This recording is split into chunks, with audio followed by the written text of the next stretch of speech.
Hi guys, আসসালামু আলাইকুম। Welcome my hobby house blog channel. আমি জ্যোতি আজকে আরো একটা নতুন ভিডিও নিয়ে তোমাদের কাছে চলে এসেছি। আশা করি এই ভিডিওটা দেখতে খুব ভালো লাগবে।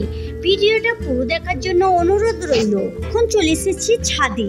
তোমরা ভিডিওর টাইটেল ও থাম্বনেল দেখে বুঝে গেছো আজকের ভিডিওটা কি হতে চলেছে। তোমাদের প্রথমে একটু পায়রা দেখিয়ে দিচ্ছি, আর এখানে একটা দেখো প্রজাপতি আছে। আর ছেলে 2-4 দিন হলো এই পায়রাগুলো কিনেছে, তাই ভাবলাম তোমাদের কাছে একটু শেয়ারও করি। বন্ধুরা, শীতকালের মাস শুরু হওয়ার সঙ্গে সঙ্গে তোমরা তোমাদের ছাদ বাগান নিয়ে চিন্তিত আছো? চিন্তা করছো এই পুরো শীতকাল জুড়ে তোমরা তোমাদের ছাদ বাগানের গাছ কিভাবে সতেজ ও সবুজ রাখবে। ভেবে পাচ্ছ না গাছের কোন রকম খাবার দেবে। খাবার দিলে সারা বছর গাছে ফুল ফল সব কিছুই পাবে।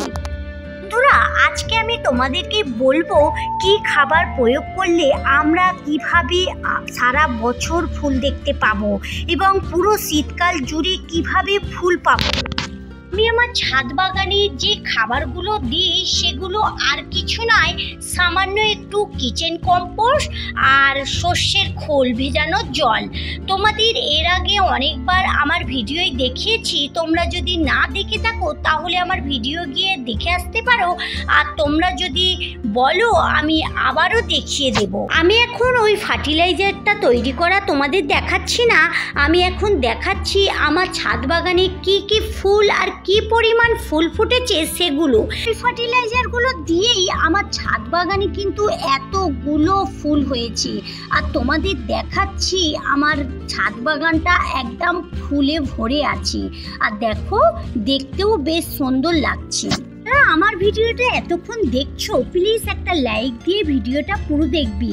আর যারা আজকে আমার চ্যানেলে নতুন, আমার ভিডিওর কোথাও যদি একটু ভালো লেগে থাকে তাহলে আমার চ্যানেলটা সাবস্ক্রাইব করে আমার সঙ্গে থাকতে পারো। যারা এই কাজটা করে রেখেছো তাদেরকে অসংখ্য ধন্যবাদ। বন্ধুরা, এর আগেও তোমাদের দেখিয়েছি আমার ছাদ বাগানের ফুল ফলগুলি। এখন আমি স্পেশাল করে দেখাচ্ছি কি কি ফুল একসঙ্গে হয়েছে আমার ছাদ বাগানে। আর আমি যে ফার্টিলাইজারগুলো দিই ওগুলো কিন্তু আজকে দেখানো হলো না, আমি এর আগেও দেখিয়েছি, তোমরা চাইলে দেখতে পারো। আর না হলে আমি পরে একদিন দেখিয়ে দেব। দেখো বন্ধুরা, এগুলো সব শীতকালে ফুটেছে। আর কিছু শীতকালের ফুল গাছও আমি এখানে বসিয়েছি। এগুলো এখন বড় হয়নি, কিছুতে কুড়িও এসে গেছে। এটা হচ্ছে গাঁদা ফুল গাছ, এতে কুড়িও এসেছে। এগুলো আরও একটু বড় হবে আর অনেক ফুলও হবে। তোমাদের যখন ফুল হবে দেখিয়ে দেব একবার। এছাড়াও বন্ধুরা, আমার ছাদ বাগানে কিন্তু অনেক রকম সবজি গাছও আছে, তোমাদের পরে একদিন দেখিয়ে দেব। এখানে একটা পাথরকুচি গাছ আর এখানে একটা বেল ফুল গাছ আর রজনীগন্ধা ফুল গাছও আছে এই পাশটায়। আর এখানে রয়েছে অপরাজিতা গাছ। তোমাদের আরও গাছ আছে, পরে একদিন ছাদ বাগানটা পুরোটাই ঘুরে দেখাবো। বন্ধুরা, রজনীগন্ধা, বেলফুল, অপরাজিতা এগুলো সব গরমে হয়।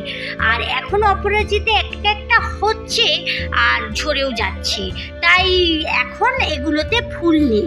আর এখানে একটা দেখো একদম ইনডোর প্ল্যান আছে, পাতার কালারটা বেশ ভালো লাগছে। তাহলে বন্ধুরা চলো, আজকের মতো ভিডিও এই পর্যন্তই। দেখা হচ্ছে নতুন কোনো ভিডিওর সঙ্গে। ভালো থেকো, সুস্থ থেকো, সাবধানে থেকো। ভালো লাগলে লাইক, কমেন্ট, শেয়ার করো। যারা এতক্ষণ আমার সঙ্গে থাকলে তাদেরকে অসংখ্য ধন্যবাদ। Thank you.